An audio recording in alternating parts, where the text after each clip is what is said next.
BierTalk. Gespräche über und beim Bier. Hello and welcome to another episode of our podcast, BierTalk.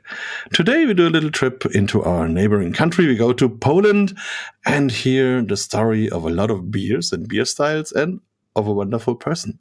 We meet Marcin Ostajewski. He will tell us a little bit about himself in a moment. I'm very happy that we met some years ago, and I would say we became friends. Met very often in the last years and had great times in several places all around the world. It's really wonderful to have such friends and to meet such people. So I hope you enjoy the talk. And yeah, maybe Marcin, you introduce yourself a little bit to our listeners. Hi.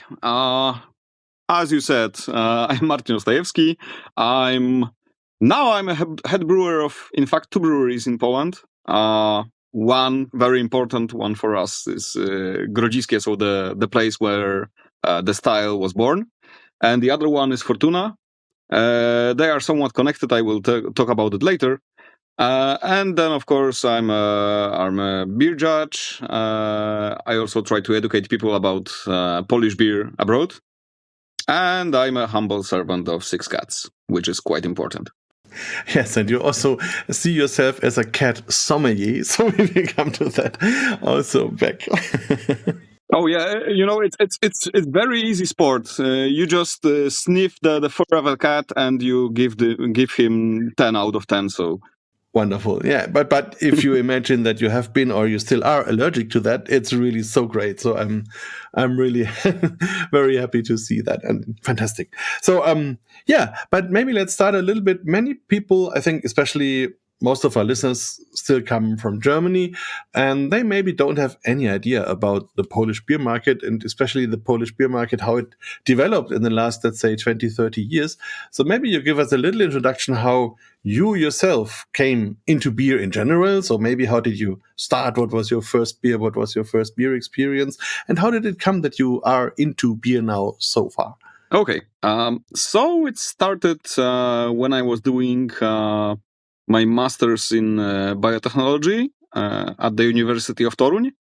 And in fact, it started because of my wife, meaning that she bought me a homebrewing kit with the help of our friend that you also know, Marcin Chmielarz, responsible for the Baltic Porter Day.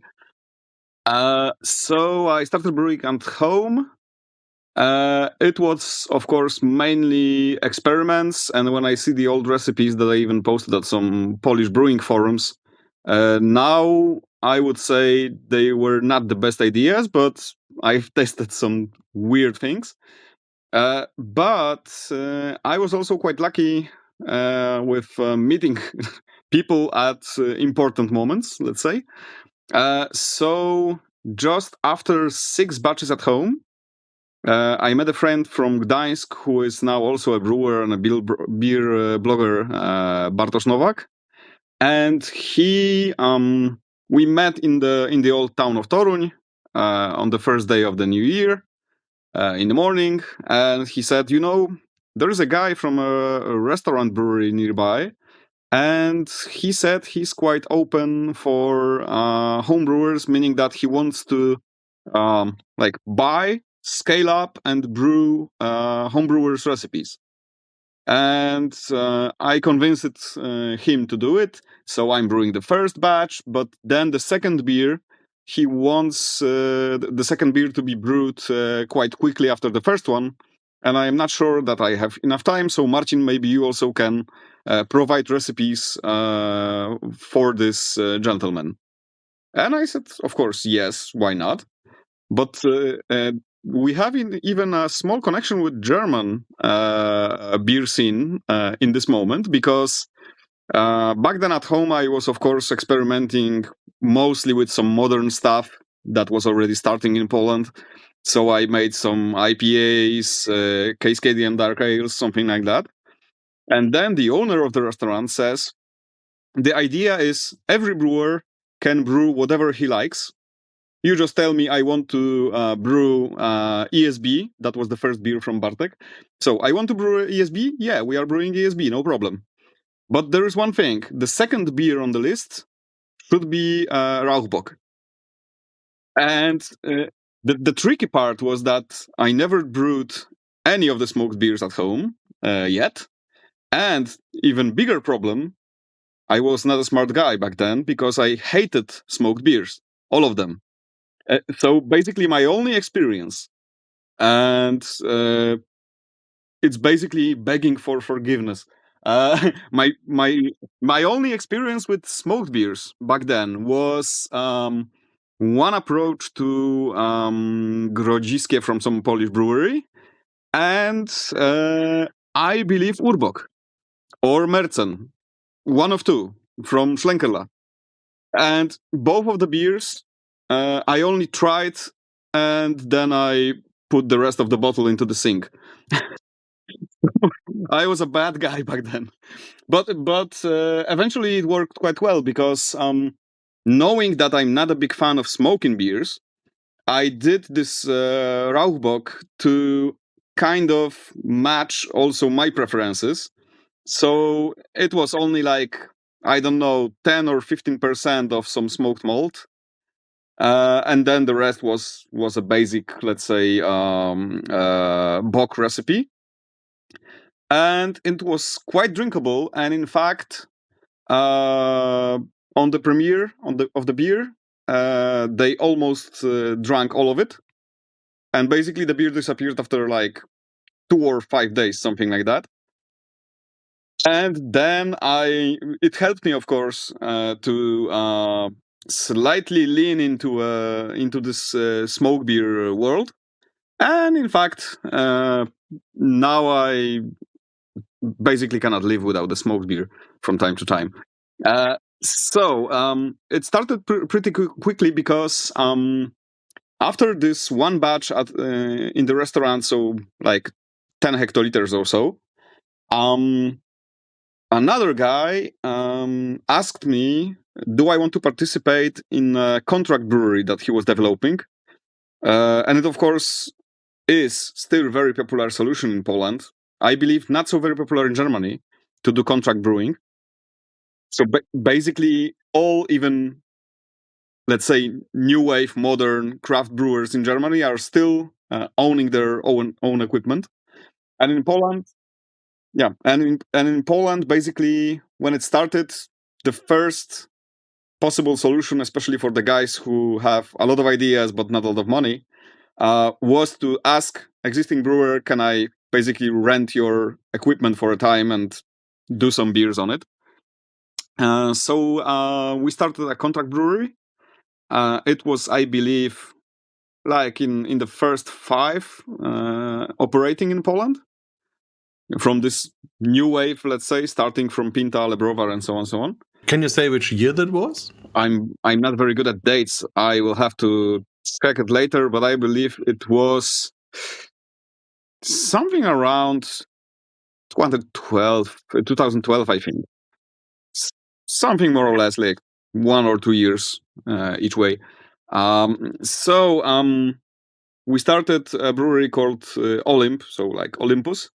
And the names of the beers and, of course, the characteristics of the beers were inspired by Greek gods. So it was quite fun to try to match the name with the beer style and so on. And back then, the market in Poland, the craft beer market, was very young and very dynamic. I couldn't imagine it would work now. Because our first beer, being an IPA based only on Polish hops, was brewed in a kind of middle-sized regional brewery, and the batch size was 100 hectoliters of one beer.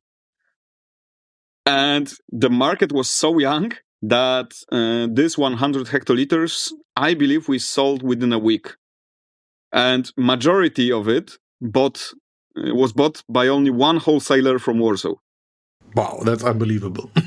Now it would be the craziest idea possible to make 100 hectoliters of the same beer and try to sell it. So it operated quite well for some time. Then even I moved to southern Poland because my partner from the company found another guy who had some money, and they decided to buy a middle-sized brewery from the 90s that was like not operating for maybe 2 years or something. The owners rented the brewery to different parties for some time. In fact, in the beginning, it was also rented by us and then, in fact, bought. But of course, it was a huge leap to change from basically designing a recipe of a beer, then consulting an actual brewer to scale it up, to check what are the possibilities in this or that brewery. Because in fact, we used 2 breweries before as contract brewers, and then for some time we in fact operated, like I was sitting on 2 chairs at same moment, because I was the brewer of Olympus, but also the head technologist of the brewery that we taken over. But of course, it was a huge leap for me, because you had to basically coordinate whole production, not only design one recipe and wait for the result. So it was also a very interesting part of my life. And then I had a short break from brewing, mainly due to medical reasons, because I also say about it always openly. I was diagnosed with testicular cancer. And of course, because of that, I spent some time after the surgery waiting for the developments. Is something happening or not? Then they found a small metastasis near the kidney. So basically, I also went to chemo. And because of that, because always I wanted to be still active, of course, when I was after the chemo, I started working remotely in some online marketing company. Basically, we did marketing services or participated in some campaigns for bigger Polish and international brands, mainly from food, electronics, something like that. So I spent some time there, and then we moved back to Toruń, as I remember.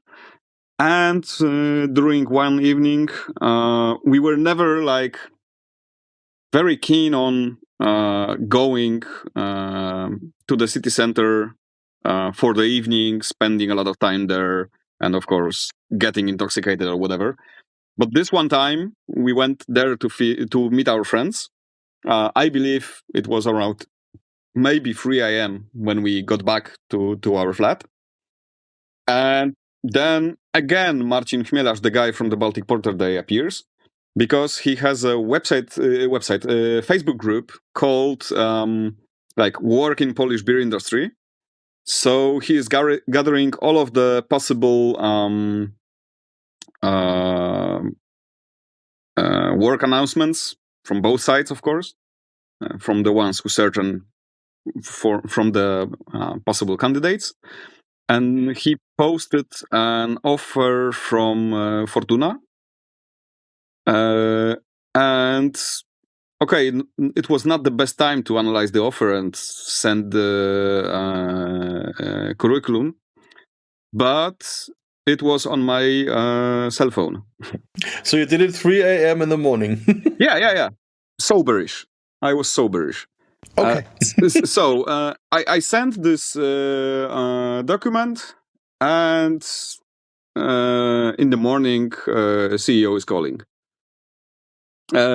Because he was, and he still is, when some people are needed for the brewery for this quality new beer development department. He is always coordinating it by himself, because he will be the guy who will later work with the candidates directly. So I got through this process. I believe some factor that helped me was that all other candidates that were in this like final group. I remember we were developing, let's say, a proposed recipe for new beer. And as I recall, all of other candidates prepared recipes, like homebrew recipes.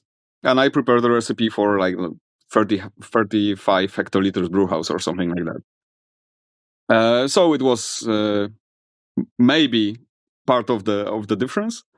And I got the job. And then, in fact, when I started working there, I got to know that I knew about some connections, of course, between Fortuna and Grodzisk. But then I saw how it really works. So, in fact, the owners of Fortuna Brewery, basically, after some years in Fortuna, they decided to rebuild the original building of one of the breweries in Grodzisk Wielkopolski. But then, since this building never had a bottling line, the beers after fermentation are moved via cistern for filling in Fortuna. So basically, if there's no new things happening in Grodzisk in given moment, or you don't need to travel there to resolve some issues or whatever, basically you have both beers from Fortuna and Grodzisk at your desk if you are sitting in Fortuna. Because, of course, releasing for filling, preparing numbers for the bottle fermentation of original Grodziskie, you still do have all the analysis of quality in Fortuna, and then you prepare all the stuff regarding also the last steps of preparing Grodziskie in the same room as Fortuna beers.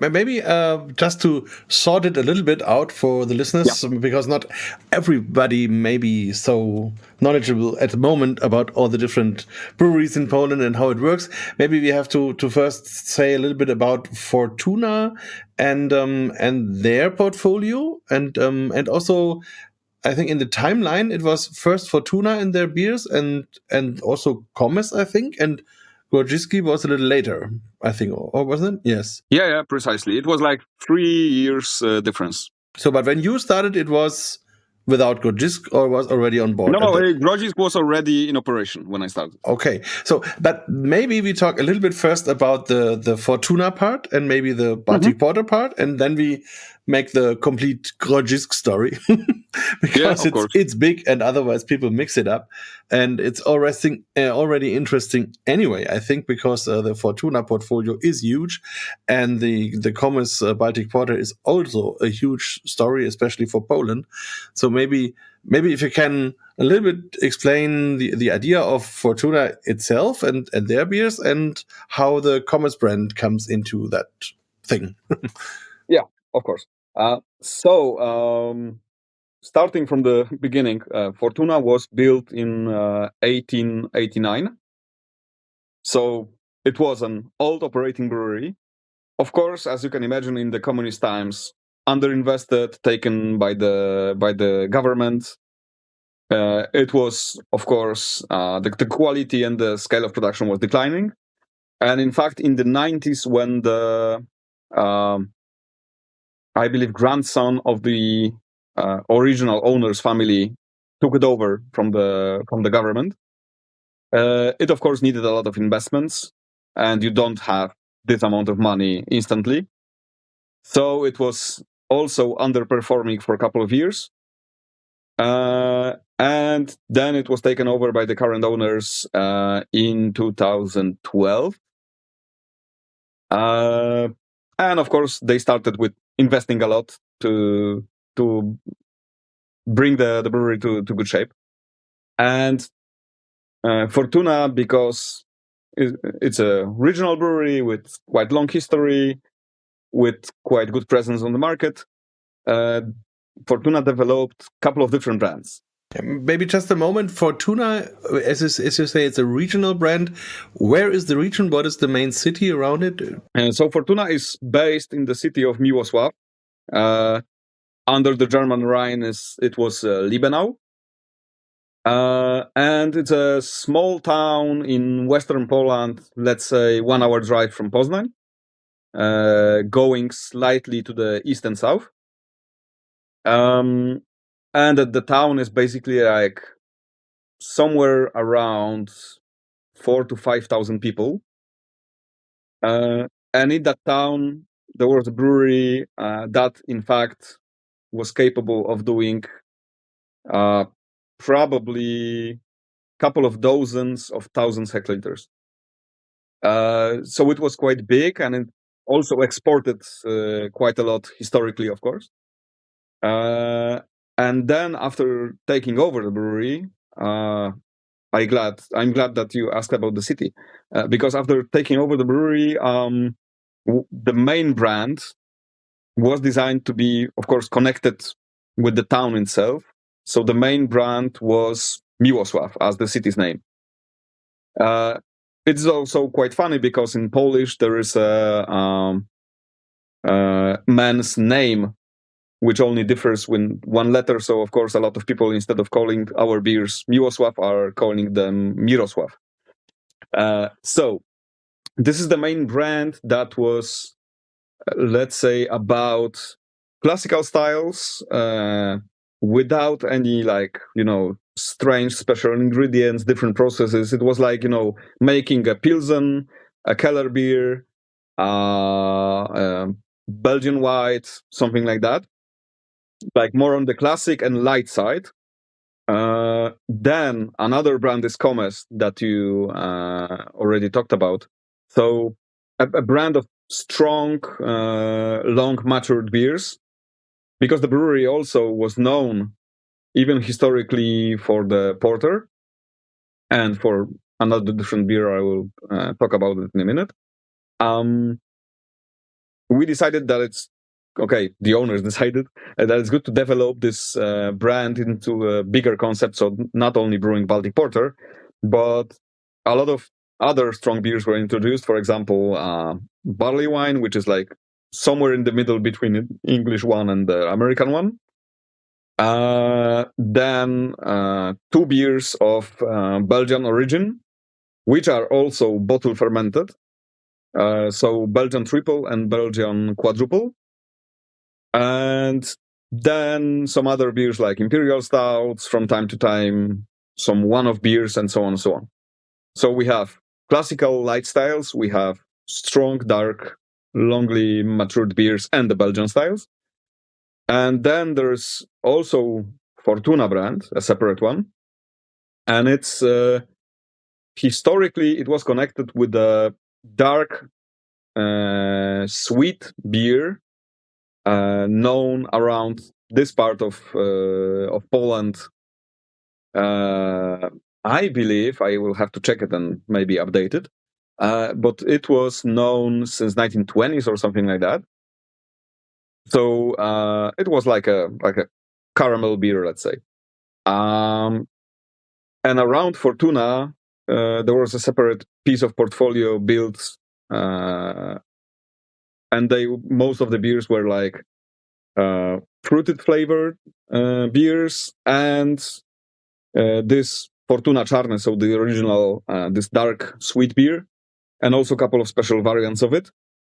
But those were like mostly connected with those flavored beers that, at least in Poland, were known in the 90s, let's say. So, of course, fruit beers, but usually the fruits were added just before the pasteurization, so the beers were obviously sweet. And I think now we have all from Fortuna. Very interesting if you tell about this light, dark, sweet beer, because I think it may be connected with the beer that is known on the German side as Doppelkaramell, which is a slightly fermented, malty, sweet, very tasty beer that has maybe 1.5% of alcohol. And it was very, very widespread before the end of World War II. And it was consumed by children, by ill people. It was known as a sweet, nourishing drink. and was discontinued by most of the breweries. We now have these artificial beers like Vita malts and Cara malts, which are sweetened normal drinks, not fermented beers, and only a very, very few breweries, some in the east of Germany, and interestingly, one in Cologne, Malzmühle, they do the old recipe, and that may be quite close to that idea you are referring to. Would be really interesting to try that. Mm-hmm. Yeah, the only difference, at least since the 90s, is that this beer was also usually around 5.5 to 6 ABV, but it was still back sweetened at the end. So that was probably the connection with this old, very sweet beer that was already brewed here, and maybe some connection with the German one. You mentioned all these quite strong beers and also this huge variety of like Belgium styles and British styles and American styles and whatever. So was the Polish beer market already open for all these different beers? And was it really also open for very strong beers, or was that more like the normal beer? I would say that it developed over the years because all those parts of the portfolio of Fortuna expanded through the years, and I would say that they gained popularity like since I would say 1 or 2 years before I started working there onwards. So it was, of course, developing faster after more people got the knowledge about different foreign beer styles, and they gained some popularity. But I also wanted to add that I skipped 2 more parts of the portfolio, or even 3. So, which is quite strange, as for a brewery. We also do ciders, and those ciders are gaining momentum now. They are bigger and bigger chunk of the portfolio. And we are in one of the biggest cider producers in Poland now. So, of course, another layer of complexity, because you have to handle totally different yeast strains, and of course separate the production because of potential gluten cross-contamination and so on. But there are also 2 important parts that change a lot in recent years. One is when you talk about strong beers, a barrel aging program in which I would say now the majority of the beers that we do are ice distilled barrel aged beers.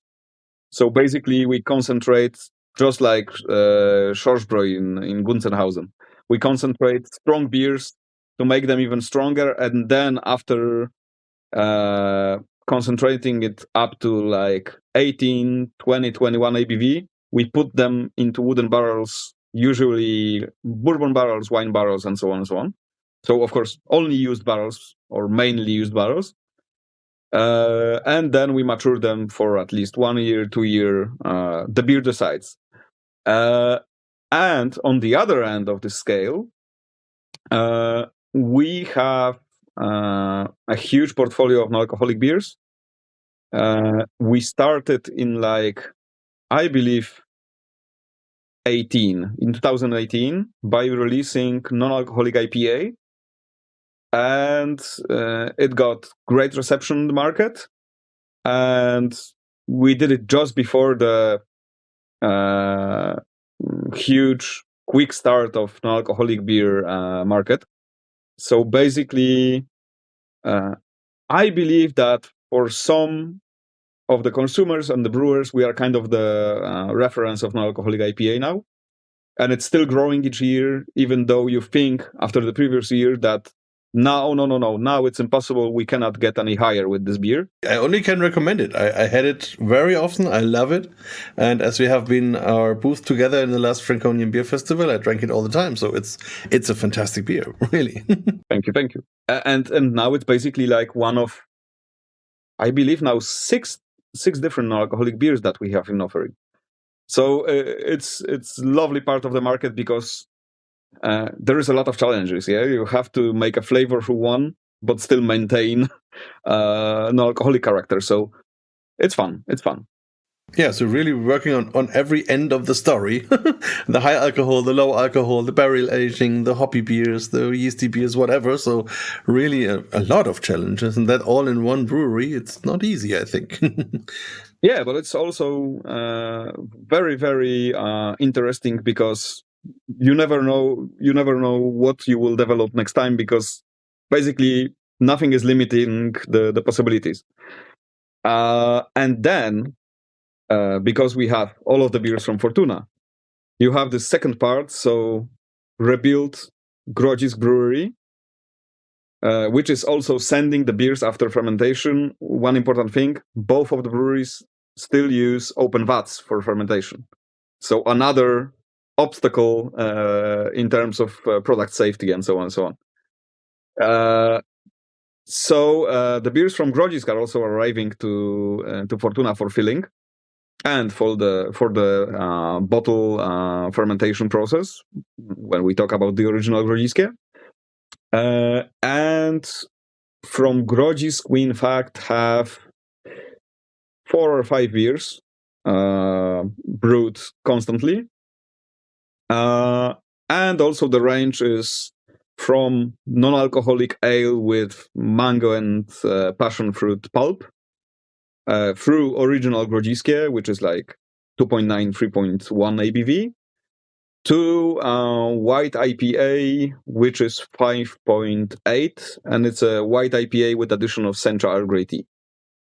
So also like from the historical styles to also quite modern solutions. That's also really impressive. And maybe before we really get into the Grodzisk story, we should just for the listeners to have a little idea about the beer styles, maybe you can tell a little bit about the Baltic Porter. So what is it? What is the difference to, let's say, a British porter? And what is the challenge to have it on the Polish market? What is the idea behind, and what are your goals at Commerce, Fortuna, whatever, to focus with your Baltic Porters? So Baltic Porter, it's like, I would say, like semi-Polish style, because it's a twist on British porter, but a bit more on the roasty side, but which is more important, using bottom fermented yeast, so lager yeast, to maintain cleaner profile and focus on the malt qualities. And then, of course, a bit stronger, because let's say that a standard Baltic Porter brewed in Poland should be 21 or 22 plateau. So a bit stronger than the British counterpart. And we are quite known as a country for the Baltic Porter, and also Fortuna is pretty successful with ours, because our Baltic Porter had bronze on World Beer Cup and gold at European Beer Star. And basically it's in constant production since the beginning. And which is very important about, I feel, very important about our Baltic Porter, even though in terms of this scale of sweetness and roastiness, ours is slightly more on this roasty side, but we do it on purpose to have better aging effects, because we know that a lot of people buy multiple bottles just to store them and check how it's changing, because we are even stating it on the label with a small illustration that it will change from this and this to this and that. So people tend to buy more and store it, and which is quite important for us. It's always a blend, meaning that we have multiple maturation tanks with the Baltic Porter available all the time, because also we want to maintain long maturation time. But each time we prepare for bottling of the Baltic Porter, we do a tasting of those maturation tanks that we know that are of age, that are ready. But then, of course, you have totally different aging speed in different parts of the maturation cellars, and also in different vessels, just because of some differences in the inside layer, because those are old maturation tanks with the resin inside, so old steel tanks. So each time we prepare for bottling, let's say we have to prepare a batch that 3 maturation tanks would be enough to join. Then we taste at least like 8-10 different maturation tanks and select which one go to the blend and why. Because from time to time, of course, you have tanks that went too dry during the maturation, but luckily you have either slightly younger or slightly slower aging tanks that you can add to the blend. So in fact, usually construction of the blend is composing of at least 4 or 5 maturation tanks together. That is really interesting, because that's another dimension in beer, which, for example, in Germany is more or less totally unknown.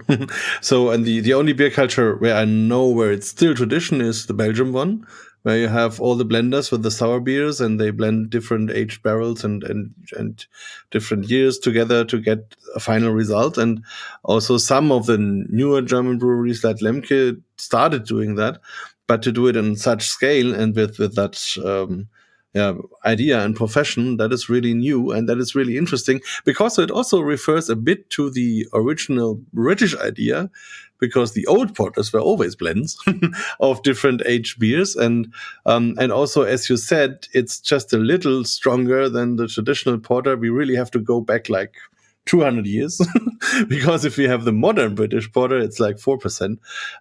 That's definitely a bigger difference, but it's really interesting also to see that continuation in history in the whole European beer world. And that's maybe also the name Baltic Porter, because it was in the whole Baltic area.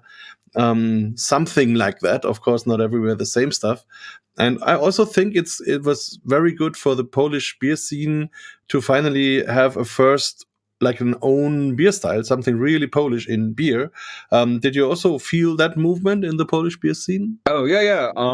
I think that especially those new customers, so all of the guys that started drinking beer but knowing what they are drinking, so after the start of the craft beer revolution, and maybe some small part of those old style customers who were already experimenting with some new beer styles and so on, they felt very connected that with the Baltic Porter, because this is the style when let's say properly maintained. Baltic Porters from even the biggest corporate brewers in Poland are pretty good. You have, for example, Okocim, which is owned by Carlsberg, and they had at least, I think, 2 medals at EBS for their Baltic Porter. And they basically, all of the big 3 players, because talking about the Polish market, basically it's of course divided between 3 big corporations, and then all of the rest is few percent of the market. And the big ones are Heineken, AB InBev, and Carlsberg? Now, not the AB, it was sold to Asahi. Okay, that was the Asahi part, but yes. Okay, so those 3. Yeah, so there are those 3, and all the rest is, of course, some small producers in comparison to theirs, of course. But which is very important about the Baltic Porter, that basically, even though they, of course, differ, so if you compare Żywiec Porter to the Porter from Tyskie, which is Książęce, and the Porter from Okocim, they are still, even though different from each other, all of them are representatives of the style. And they are pretty well executed. Of course, if you want to have something bolder, you probably turn more into like ours, Cormoran, Amber, something like that. And then you, of course, have the slightly more wicked ideas or the stronger, bolder Baltic Porters from the modern craft brewers. But basically, I would say that if you launch a brewery in Poland, and if it's very small and you operate only on local market, or even if you are a restaurant brewery, there is a moment, probably first or second winter of operation, that you need to have a Baltic Porter. Because even though it's of course, sales-wise, it will be a fraction of your portfolio, but there is always a customer that will ask you, do you brew it? So it's pretty well established in Polish beer culture. Yeah, and it's really has a widespread. This year at European Beer Star, on our table we had the final of the Baltic Porters, and Matusz Puslecki was on our table, and that was really interesting. Also because he's really also a specialist on the style. It was great to judge together and to have all the differences in all these really good examples. Was very, very interesting. Great. Yeah. So as we now have this first Polish beer style, we finally can go to the second one, which is now really a big star in the beer world, I would say. And we already mentioned the name and the city, Grodzisk, now sometimes, and I think many people are really eager to hear about it. So now we come to that little secret. And you already said, so it's something that was more or less disappeared, and then Fortuna decided to revive that story. Maybe you can lift a bit the secret how that came to life. Yeah, of course. So starting from the beginning, the one fixed date that we have in documents about Grodziskie is 1601, when the Guild of the Brewers was formed in the city of Grodzisk Wielkopolski. And from this moment, you have some regulations about the quality of the beer or about ways of doing it. But basically, the heydays of Grodziskie are more connected with 1920s, when Mr. Antoni Thum, who was in fact of Austrian origin, when he moved to Grodzisk, he fell in love with the city. He in 1920s he decided to join all brewers in the city, and the strange thing was that in a city of, again, like Miłosław, around 5,000 people, they had more than 30 brewers back then, because the city, since like half of the 18th, was already known as a brewing city. In fact, the brewing school teaching new brewers was one of the most expensive in I would say, how to say it, because it covered both independent Poland and of course the partitions. So let's say in the current 21st century area of Poland, when you go back to those years, Grodziskie Brewing School was still one of the most expensive in the Polish territory. Yeah, and maybe also for the listeners, we have to explain a little bit. So Grodzisk is a city about half an hour west of Poznan, also about that, I would say. And it's a beautiful city with a huge history, and it's not so big, but it was always a big city in terms of brewing and malting.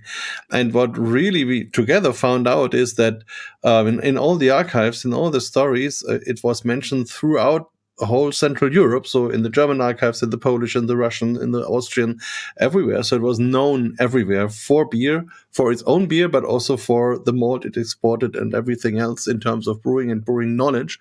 So that's a little bit of forgotten gem in terms of beer, a real beer jewel history-wise, a great city. And if you go there, you still see every other building has something to do with beer. There are the chimneys and typical signs of beer and malting, and everywhere in the city it's present. So you really breathe this beer history if you walk through that city. So that's really sometimes you get goosebumps if you go there. Really, really interesting. And when I was there, I think it's 5 years ago, something like that, I was really instantly taken over by that mood, and it really, yeah, it's fantastic. I love go there and going there, and I love trying the beers and all that history. Yeah, that was revitalized by Fortuna and you. So sorry for interrupting. Please continue. So just a short rewind to those 1920s. Back then, in the heyday of Grodziskie, when Antoni Thun connected a couple of brewers together, in those years, the total yearly production of Grodziskie in Grodzisk, so one beer style in one city, was over 100,000 hectoliters a year. And it was exported to like a couple of dozens countries also outside of Europe. So it was huge. And again, we have the same sad part as with Miłosław. Of course, all of it declined during the communist times. In fact, the guy who helped unite all of the Grodzisk breweries, of course, died in poverty. But the breweries were taken by the government. In fact, one by one, they were closed. And then in the 90s, when they were bought by private owners, this building, consisting of brew house and fermentation, was taken over by Lech Brewery in Poznań. But of course, the strategy back then from the foreign investors that basically divided the Polish market in the 90s, Lech also bought a couple of other medium-sized breweries around Poznań, just to, of course, state after 1 or 2 years, oh, they are not efficient enough, so let's close them. So basically, they took over all of the possible local competition, and they just closed it. And the original brewery was also closed. And then there was a hiatus of like 20-something years, more than 20-something, or almost 30 years, when the style was not brewed anymore. Sorry, I forgot about one thing. It's also like somewhat connected to the Belgian culture. The brewing in Grodzisk was always, even before the union of all of the Grodziskie brewers, it was always cooperation. They were doing collabs before it was cool, because there were brewers who consisted only of a brew house to sell the wort to other brewers that had only fermentation, brewers that had, like ours, brew house and fermentation, and probably a couple of other options. And there was only one filling line at the other side of town from our perspective. So this one company was serving as a bottling line to all others. And that was also some connection with the concept that we are doing now, because instead of horse carriage and some wooden vessels to transport it to the other end of the town, we are using cisterns to transport it to Fortuna for filling. Of course, Grodziskie was in the minds of the homebrewers, some guys that were still digging the history and so on and so on. About your discoveries, of course, walking encyclopedia of Grodziskie, Mr. Marian Bocheński, this all of Grodziskie philia collector. He has a huge collection of documents. Luckily, we also have documents like scientific papers from the 60s and 70s describing, like, science-wise and process-wise, the whole process of brewing Grodziskie. So after those slightly smaller scale restaurant trials by the guys who formed Pinta later, So the approach to Grodziskie from a small restaurant brewery in Lublin, sadly they are not in operation anymore. So something began to happen slowly. Then, of course, when Pinta built or started working as a contract brewer, they also brewed a couple of approaches to Grodziskie. And as I believe, the owners of Fortuna started in 2011 to look for the possibilities of of buying those ruins in the center of Grodzisk Wielkopolski to refurbish it and start brewing Grodziskie again.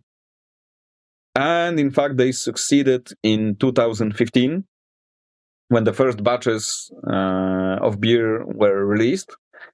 And of course, to maintain the original style, the first batches of beer were original Grodziskie, bottle fermented, prepared according to all of the old sources that we had, and basically since that moment, it's still being brewed. Yeah, what a fascinating story. So really, I can only encourage all our listeners to go there, to see it in place, to try the beer. And if we talk about the beer, maybe also we have to explain a little bit what is Grodziskie. So how is it made? How does it, what does it consist of? And how does it taste? So maybe you bring us a little picture of that beer in mind. Yeah. So first thing that I always say to any possible listener is that Grodziskie is never sour beer. And that's what is different.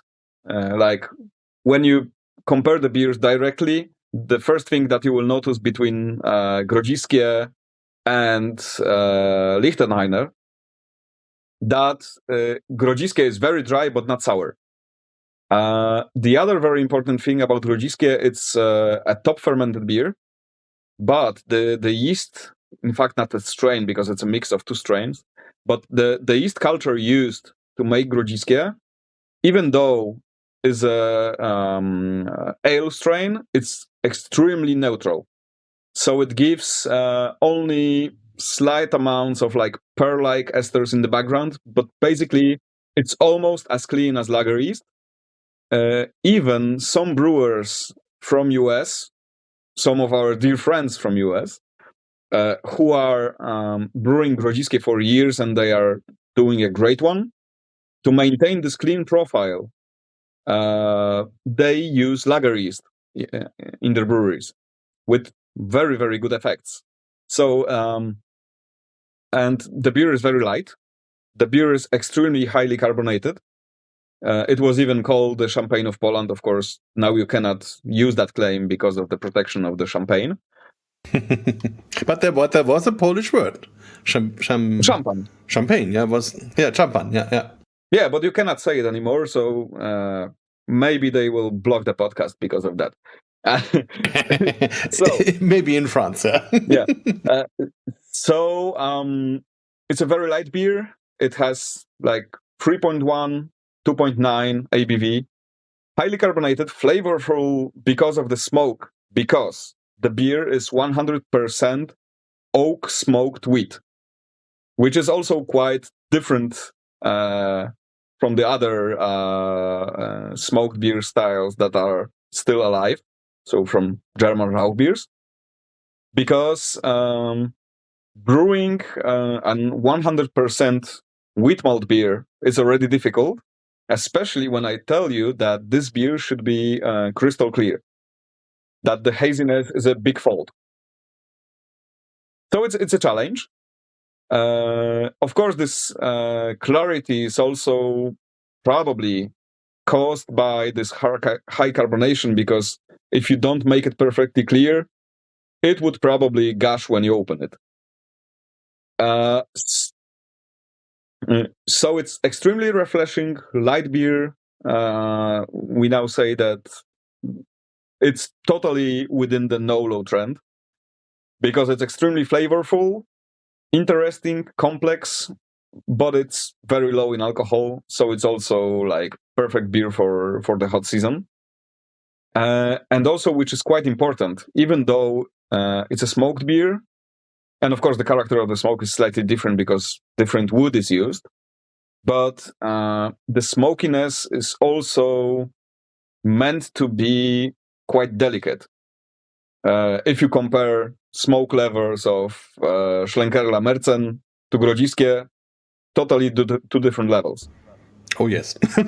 Because in Grodziskie, because of the low ABV, because of the high carbonation that also pushes the flavors up, overdoing with smokiness makes the beer less drinkable. And one of the things that was very important through the years about Grodziskie, they even stated it's highly drinkable. And between the wars in the advertisements, they also stated that it's impossible to get drunk. Yes, they even advertised it as healthy and nourishing and all the things they used in that time for this beer. Yeah, and also pretty interesting about the smoke level. We always say that, and you heard that also before. We didn't find any of the historical advertisements of Grodziskie in Polish with the word smoke. The only word that you see in the commercials is when the commercial is in German and it's Rauch. So basically, as we guess, because you never know if we don't have the time machine, we may assume that because of the modern malting technologies already developing back then, in the heyday of Grodziskie, it was probably desired to have the lowest possible smoke levels to be the modern brewer, yeah? To be the new guy that is able to do the beer without the smoke, because smoke is not so sexy anymore. Yeah, that was even before. So we know that also with the research here in Bamberg, which is today known for that smoky character.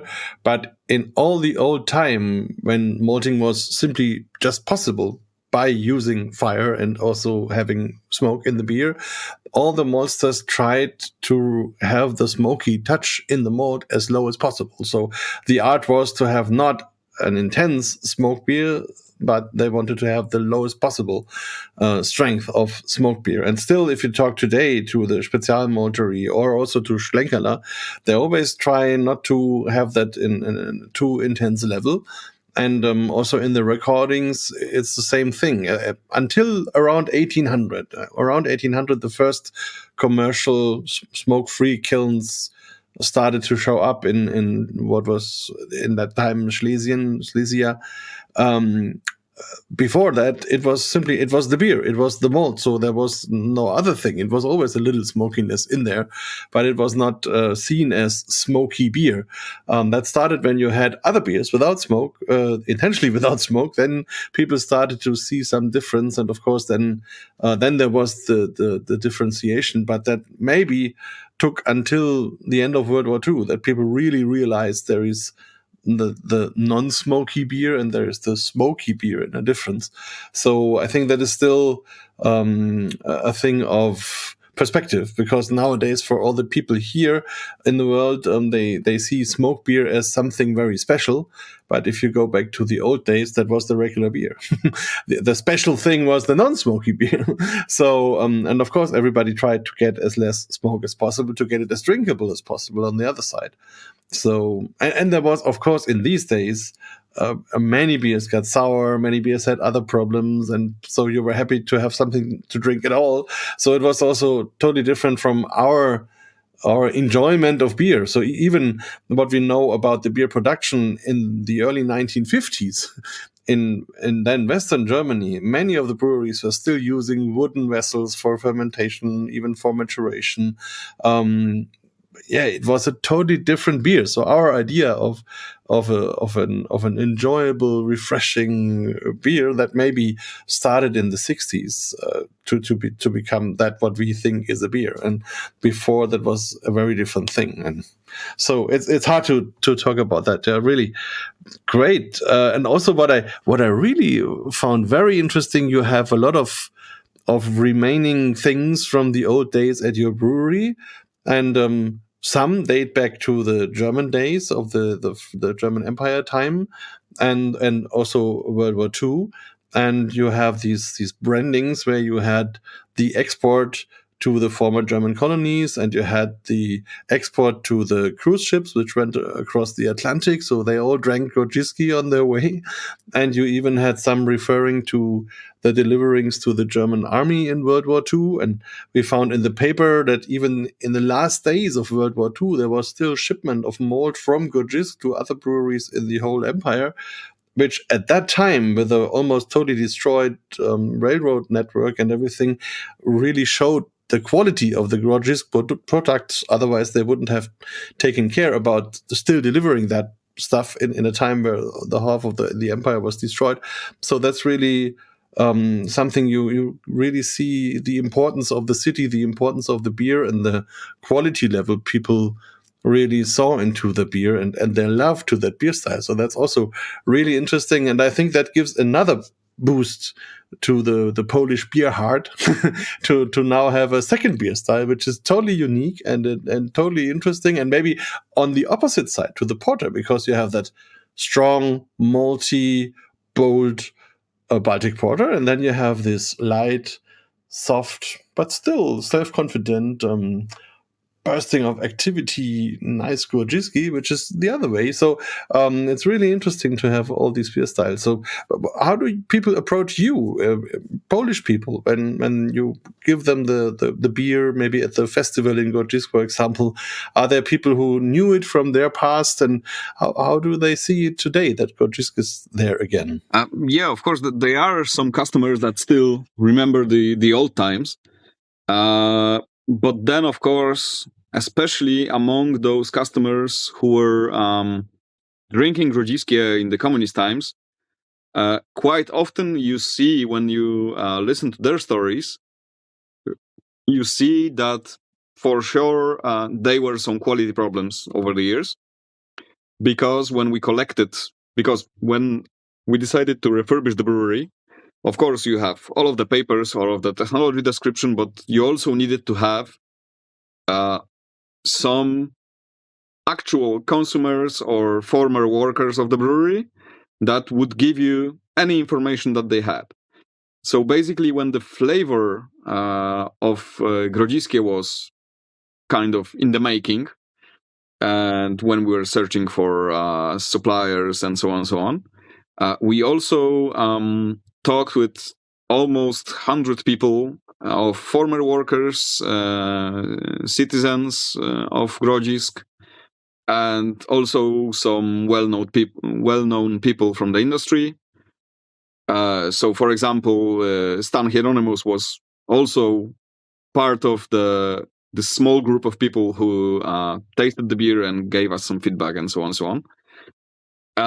So when you read those information, especially from citizens of Grodzisk, and you would pick not the whole, not the all testimonials, but only random one, you could even end up with Grodziskie being a hazy dark beer. Because there were, of course, some errors at the production, especially in the communist times.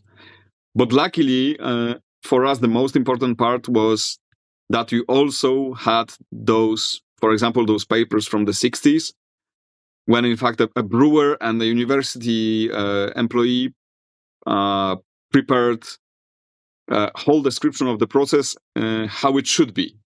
So you knew that if something occurred and the beer is not good, we could probably guess that maybe it started here, yeah? That some mistake was made, or some qualities with the supply of the suppliers, and so on.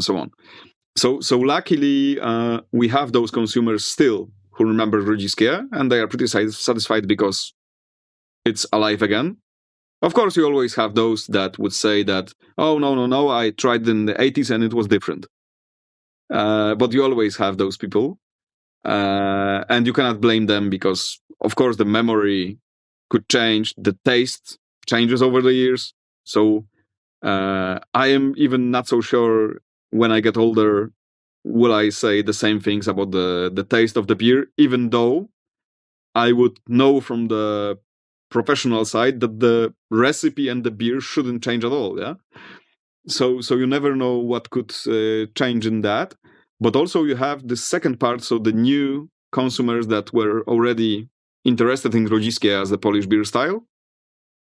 And I believe that with those consumers, in the first years of operation of the brewery, this group was not so big because all of the Polish new wave consumers were, of course, extremely interested in new beer styles, mostly from US, in all of the hop-forward beers. And then they were more interested in Baltic Porters. But over the years, not only abroad, but also in Poland, the strength of the Grodziskie community is growing very fast because people notice one thing that was, in fact, in the DNA of the beer since at least 1920s, that it's heavily drinkable, light, interesting, sessionable. When you go to a pub, you can sit with your friends and basically spend whole evening drinking Grodziskie and nothing happens. So it's still growing very fast, and I'm very, very happy about it. And you are also really working on another career of the beer style, because you not only brew it yourself, you also encourage others to do it. So there is the competition in Grodzisk, which happened for many years now. Maybe you can tell us a little bit about that story, because now it's an international beer competition. And on the other side, you also started to give the yeast to the public so that everybody in the world can now try to make this beer. And of course, there is a lot of breweries doing it. And we saw even so far as South America, really Grodziskie being the best of show in a competition. This is really a great achievement. So maybe you tell us a little bit about that new stage of Grodziskie now. So the idea of the new stage, I believe it was born like 2 or 3 years ago. When we decided, okay, we analyzed the market, let's say. So we said, okay, we are brewing Grodziskie, and we are in that privileged position that we are the original Grodziskie brewery, yeah? So even if you try different versions, if you are interested in the style, at some point you would want to compare it with the original. And we, of course, knew that Grodziskie is a niche style. Even in the original brewery, in fact, Grodziskie is less than 10% of the volume. Of course, you have to brew different things to have the money to brew Grodziskie. Because, especially on this broader market, consumers still need to be educated to drink it and be able to love it.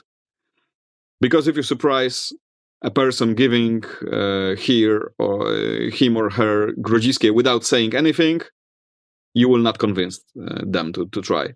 It's the same basically with Schlenkerla Martin. Yeah, if you see some random people going to Schlenkerla and leaving an untapped half a star with a comment, horrible smoky, they were not prepared. Because they would either avoid the place or expect something different from the beer, not a beer. So with Grodziskie, we decided that no matter what happens, meaning that no matter how many other brewers in Poland and globally will start brewing Grodziskie, they will never harm our sales. In fact, and of course, the biggest corporations would probably never brew Grodziskie because it's totally too niche for them. Yeah. So we decided the best thing that you can do at the place where the style was born is to promote the style and to make it easier for all of the brewers to brew it. So it was November 23, I believe, when we published on our website the whole brewing recipe together with, I don't know, salt composition, whole mashing, brewing, whole process described in a way suitable for professional brewers, because if a home brewer wants to brew it, they have some resources. This is one thing. And the other thing is that for both home brewers and professionals, we have contact directly to me to ask any questions. So we released the whole recipe.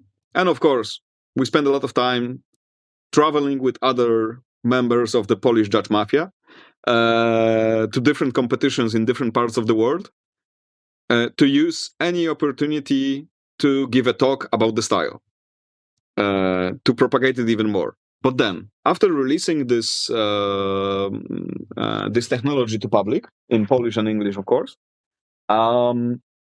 we decided that probably some of the brewers want to also have access to the ingredients. So, when the brewery was rebuilt, we wanted to make Grodziskie malt from scratch, made precisely in a way that was stored in malting recipes, because we didn't add that. A malt house was also a part of the brewery that we rebuilt. So we had the recipe, and we tried to search for a malt house that will agree to do it for us. And finally, we found Bruntal in Czech Republic, which is still a floor malt house.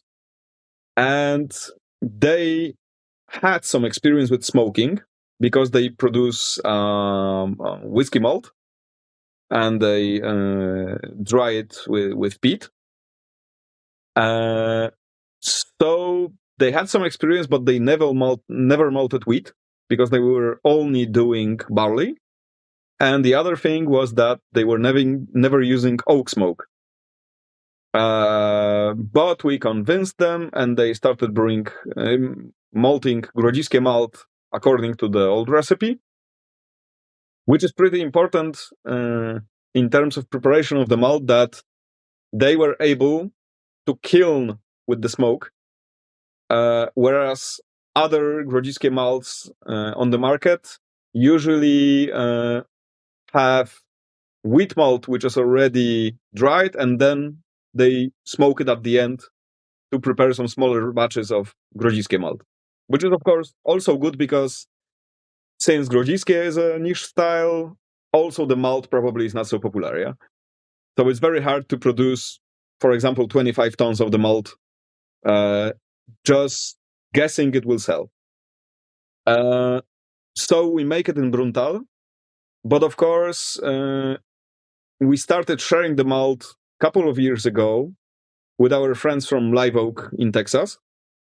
So once in a year, when the batch of the malt is being made in Czech Republic, they order a couple tons directly from Czech Republic, and all the rest goes to Grodzisk Brewery.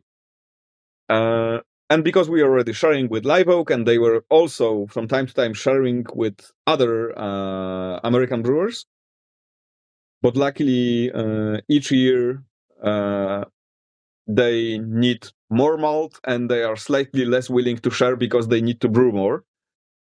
So that's a good news. We decided, because in the first year, when we revived the brewery, in fact, when we ordered 25 tons of Grodziskie malt, even though we were adding some also to other beers like variations and so on, in fact, those 25 tons were for us slightly too much for 1 year of brewing. So in fact, we were using those for like 1.5 years. And now, with this distribution to Polish craft brewers, we are in fact using all malt just before the next malting season. So of course it's good for everyone because they have access to original malt, and we have fresh malt all the time because after the end of the old malting season we are out of the malt already. So basically, we both profit from that. And when we released the malt, we knew that Tomyski, the hop variety used traditionally for Grodziskie, and it was farmed near the city of Grodzisk, where majority of our all hop farms are in Lublin area, so southeastern Poland. We revived Tomyski also because it was lost during some sad events during the war, because they were, in fact, destroyed on purpose. But luckily, some plants survived, and our hop supplier from Lublin area was able, with our help, to revive Tomyski variety. Thanks to that, the brewers also had access to Tomyski because, as you can imagine, after revival of the variety, Paweł farms enough of this variety to supply a couple of brewers at least, in different styles. Because, for example, Marek Kamiński is doing a very, very nice Pilsner with Tomyski hops in Kingpin. So we knew that the brewers, even from abroad, if they at least contact Polish hops and ask, they can access the hops. But then we knew that at least since the 1960s, when they had some problems with the yeast quality because they bought them elsewhere, they started to develop their own culture. But to form this culture, Mr. Schmelich, this brewer scientist, wanted to make it as close as possible to the old one. So he started blending several yeast strains that he could obtain and propagate by himself. And in the end, his final blend was 2/3 of one strain and 1/3 of other strain. We knew that back then, at the brewery, they did the blend each time. And it's both ale yeast strains. Both ale yeast, and we already have some preliminary results about the performance of those yeasts under different conditions, but we are willing to do more. So we took the yeast from the last bottles from like 93 or 94. So the yeast were preserved by the professor from Warsaw Agriculture University, Andrzej Sadownik, who is basically, I would say, the founder of Polish homebrewing. We got the culture, we kept it at the brewery, in fact, in Fortuna for a couple of years before Grodzisk was revived. And then we propagated it. And because Grodzisk uses only open fermenters, and of course the risk of contaminating the original culture is too high, at Grodzisk we use only Grodziskie culture. And after this November 23, we decided that we know that this blend is very special in terms of its performance, because basically the main fermentation of Grodziskie takes like 2.5 or 3 days. And even fermenting of this white IPA, which is 13.5 plateau, is probably like 4 or 5 days. So they are very hard to be contaminated because they basically eat all the sugars instantly. And you can basically passage them all the time. Now we also know that the culture is very stable because we have some 2 strains in it in a ratio of like 75 to 25%. So we guess those are the cultures that were initially used. So we decided to give this culture to public. And since we knew that probably majority of the interested brewers are in US, we decided to talk with couple of companies during the craft brewers conference, and then we decided to work with White Labs because they also have a facility in Europe, in Copenhagen. So in exchange of having a safety backup at White Labs, and of course a possibility to, in order to compare the results of our culture and the culture that we gave, we can once in a year order Grodziskie culture from them to do like parallel batches, something like that. So only for that, we donated the strain to them, so they can release it on the market. So we can say to every brewer in whatever part of the world, just contact White Labs and you will also have original yeast. And of course, thanks to that, we still have we have more Grodziskie, but we also still have one thing more. We have some recognition of the strain itself, because we are not the only one experimenting with making different beers with the same culture.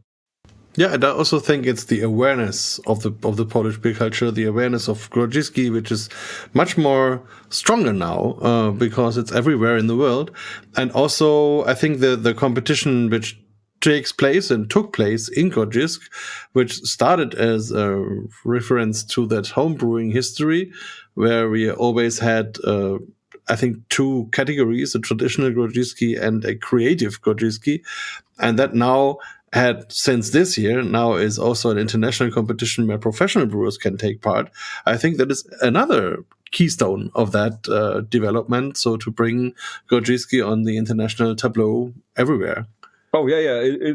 It's extremely important for us, because thanks to that, of course, we can, when the brewers, professional brewers, participate, by giving the feedback, of course, we can improve their approach to Grodziskie, so we still maintain the core of the style, let's say. It started as a homebrewers competition. In fact, it was held for I think at least 16 or 17 edition before the brewery was brought back to life. And it was a homebrewers competition where the judges were mainly those most experienced Polish homebrewers, and also those former workers of the brewery. So they had this competition for years, being back then only a classical approach competition, because it was called prawie jak Grodzisz. Grodzisz is just another way of saying Grodziskie.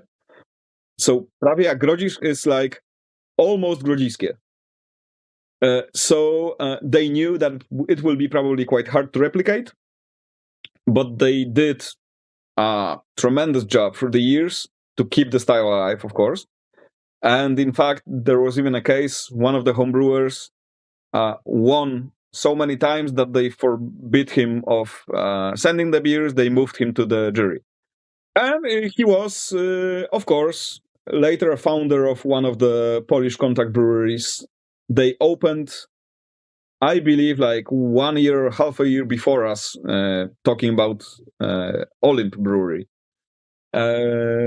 So when we revived the brewery, we also contacted the organizers of the competition to maybe make it slightly bigger. And then I don't remember precisely when, but it was at least in the first year after reviving the brewery, there was one creative Grodziskie, as you said, brewed without the help of homebrewers. It was Grodziskie with Citra hops and Sencha Earl Grey tea. And then, since the second year, the competition already introduced this creative category for homebrewers. Of course, there are cash prizes in both categories. But then, of course, the biggest prize for the homebrewer is that next year, for this Grodziskie festival, his beer will be released made on our equipment. So basically, each year, around, of course, depending on the recipe of the homebrewer and depending on the amount of time that he declares is needed, But usually in like April or not latest than first half of May, we brew the recipe of the home brewer at our equipment, so 100 hectoliters brew house. In most cases, 3 batches because the fermenters are 300 hectoliters. But with some effort, it's possible to brew like 2 batches, so not to fill the fermenter to the brim. And each year we have a different variation. And after, again, a couple of years, we decided that if the competition is already quite known and we had some questions already from international professional brewers that wanted to send the beer to the competition, but not to participate because it's a professional Grodziskie. So they written me like, can I send the beer so the judges, or if I send it too late, so you can send me some feedback about this beer, because I want to make it properly. So we decided, okay, let's make it easier. Let's make a third category being a commercial one. So this was the first year when we had the commercial category, and we had entries from like, I believe, almost 10 countries or something like that. Of course, we had some entries from US, thanks to Adam Reynolds, one of the judges who agreed to take all of the American samples in his luggage. Then we had some samples from Netherlands, UK, Germany, of course. And in fact, we had, and I personally love their approach because they are basically brewing a clone, even though they cannot do can fermentation. But Live Oak got the gold in the commercial Grodziskie category. I'm trying to recall the silver now, because the bronze was from Lemke, yeah? Yes, the bronze was from Lemke, and the other one was also a US brewery. Goldfinger. Yes, Goldfinger, yeah. So, which is also funny, a brewery which has connections with Poland, because I don't remember, was it grandfather or grand-grandfather of the owner of Goldfinger, was a brewer and barrel filling and emptying equipment producer in Krakow. So he has some connections, and he decided, because I'm part Polish, I need to brew Polish beer style, and he's very good at it also. Yeah, and a little bit the same story with Lemke, as their CEO is also from Poland, and and they we both visited the brewery. I think it was 2 years ago at their big barrel festival, where we had the ice distilled porters and visited the Bastian, the brewer, and gave him some bottles of Grodziskie, and he was really propagating the yeast and working on it, and was very proud that he made his Grodziskie and that he instantly had the third place, the bronze medal. He was very happy about that. So that's really crazy how everywhere in the world people try to approach to that beer style and that beer culture. And I think it's also good because it brings Poland really back to the map, also beer wise. And this is really good. I'm very happy about that. And big fun. And everywhere we are at competition, that maybe brings us to the last part of the interview, because that is, I think, also maybe for you personal, a very interesting experience, as you are now really judging all over the world in all the competitions from, let's say, Chile to Japan. And it's the life as an international beer judge is a lot of fun, because you really go to all these countries. You are never a tourist. You're always like a friend or like a family member, and you experience all these cultures and people and beers and everything in a very different, special way. So how is that for you? How did that change your life maybe? And was that something you expected maybe 10 years ago? Oh, definitely 10 years ago, not. I think that it was, again, a lot of very lucky coincidences, because, of course, first thing that was definitely needed from Fortuna and Grodzisk is that, let's say, they saw that me being a guy quite involved in that judging culture, meeting other judges, checking other perspectives on the styles, other markets, and so on and so on. They wanted to support that. Of course, one good thing is that they basically at the same time have the best possible way of educating me about other beers. And also they have some additional recognitions of the beer that are being made in Fortuna and Grodzisk. So that was the first thing that had to happen. And then the second important thing was, of course, because we are speaking now for like 1.5 hours, that I like to speak about beer. So yes, okay. Probably that was one of the factors, because I'm like very open-minded, very open to others, talkative, communicative, and so on and so on. Even when my English is not perfect, I just kind of ignore it, because I know when the message is delivered is good. So thanks to those things, I just started first applying, then maybe receiving some invitations to the competitions, and also it's being strongly supported by my company, because they see some value in that. By the way, when you talked about different countries, I don't know who is hearing, but Japan is still on my list. Hello. Maybe. We will let them know. Oh yeah, especially when they also brew quite a lot of Grodziskies. So meeting those judges from different backgrounds and reaching those further parts of the planet, now especially a couple of years in a row, Southern America, because it's already Chile, Paraguay, and Brazil. And each time is, again, Grodziskie spam everywhere. And then this, I believe, one of the most important things, like joining the competitions as participant and also as a judge, was when I judged at European Beer Star, and we also convinced Kilian to have this separate category for Grodziskie.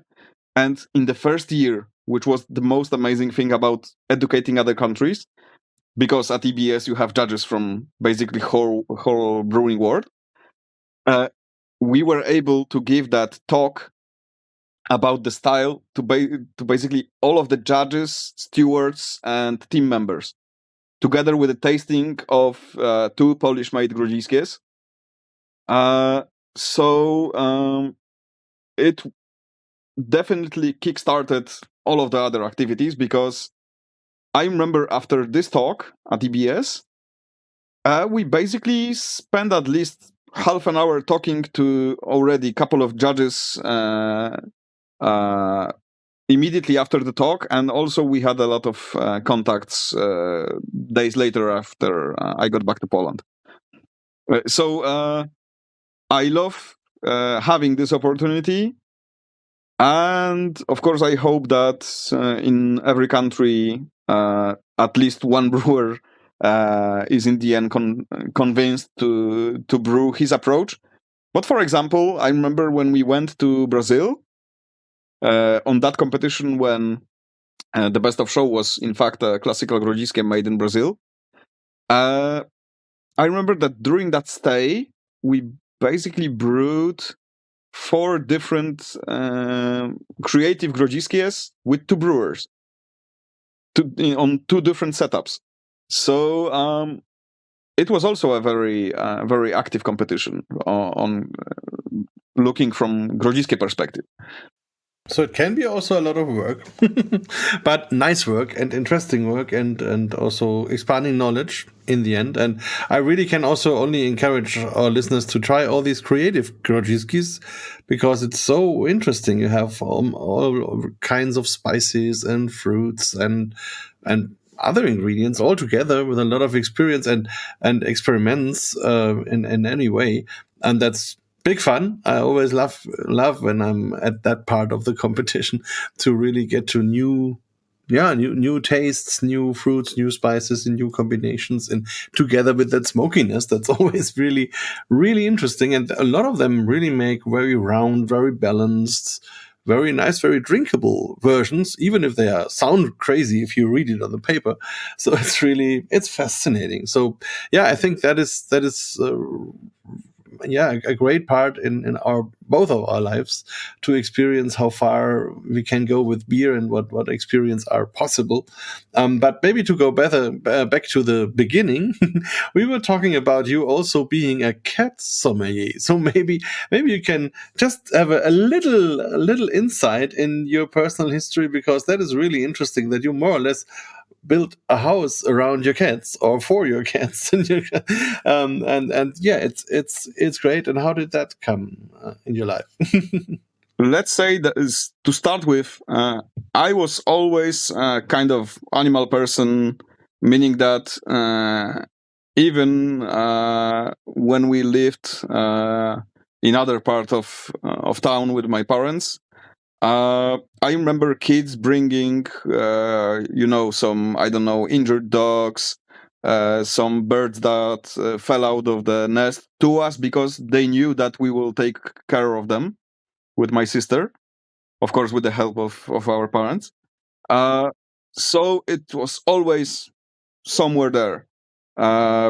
In fact, my first pet that I had at home was a sparrow. So we got a sparrow that fell out of the nest. We taught him how to fly, of course, fed him, and so on, so on. And he stayed with us almost 2 years. We even tried to release him in the middle of the protected part of the forest. But after a trip to the trees, it went back to the steering wheel of the car. So later, I was, let's say, back then, maybe slightly more dog person. I never had a dog. I never had any of the bigger pets. I had like fishes, this sparrow, afterwards some canaries, and so on and so on. So not so very interactive animals, yeah. But then when I met my wife, she had already cats at home. I was slightly more of a dog person, basically because I didn't understood cats so well. I didn't understood my position in that relationship. Yes. Now I know the assignment. That's why the album that I always share with beer judges, when it clicks, when you hear that probably the other judge is also a cat person, I am already prepared. I remember I prepared this album and sent it to Ivan from De La Zen. So the album on Google Photos is called Cat House with Two Servants. Yes. So when I met my wife, I was allergic to cats a bit, meaning that it was on the boundary of asthma, so it was not so very convenient. And because of that, we never took a cat.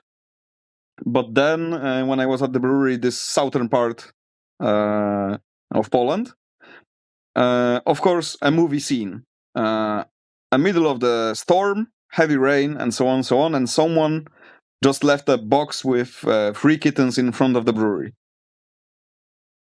So we took them inside, took care of them during the week at the brewery. But of course, I contacted my wife and I said, taking the risk. But also maybe I didn't think that it will go so quickly.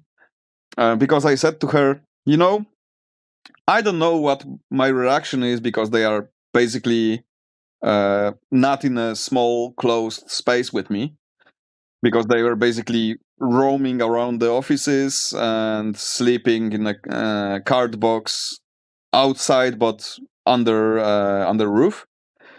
So I don't know my reactions yet. But maybe if you would find a home to remaining 2 cats, we will take the third one. I believe it took her 1 hour to ask some friends, convince one friend, and on the way back to home, because back then it was like almost 300 kilometers from the brewery to my home.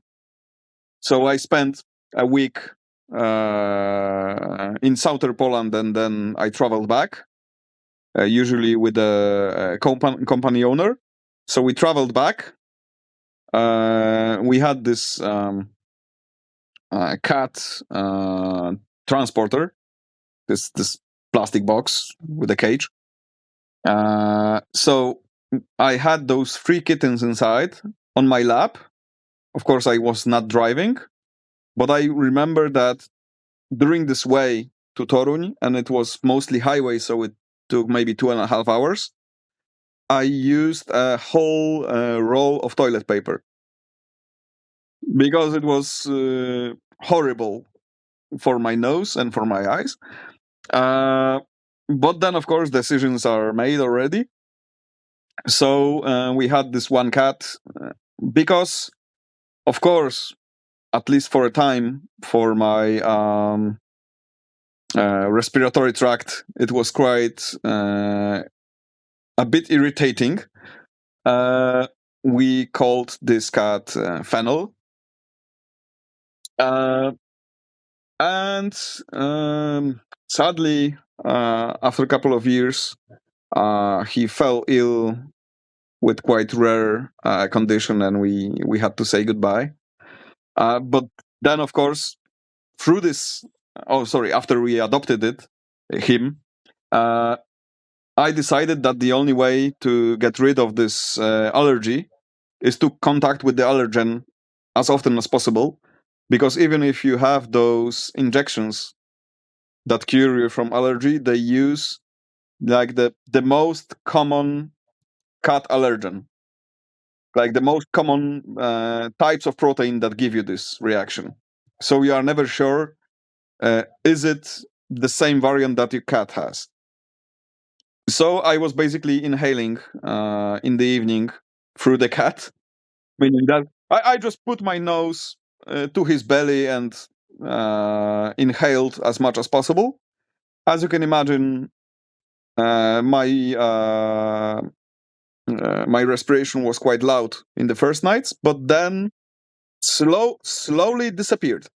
And in fact, since then, I never had allergic reaction to a cat, at least not a severe allergic reaction. Because, of course, when you meet some totally new cat, especially, of course, I try to meet a lot of cats abroad to, compare, is petting a Paraguayan cat the same as petting Polish cat?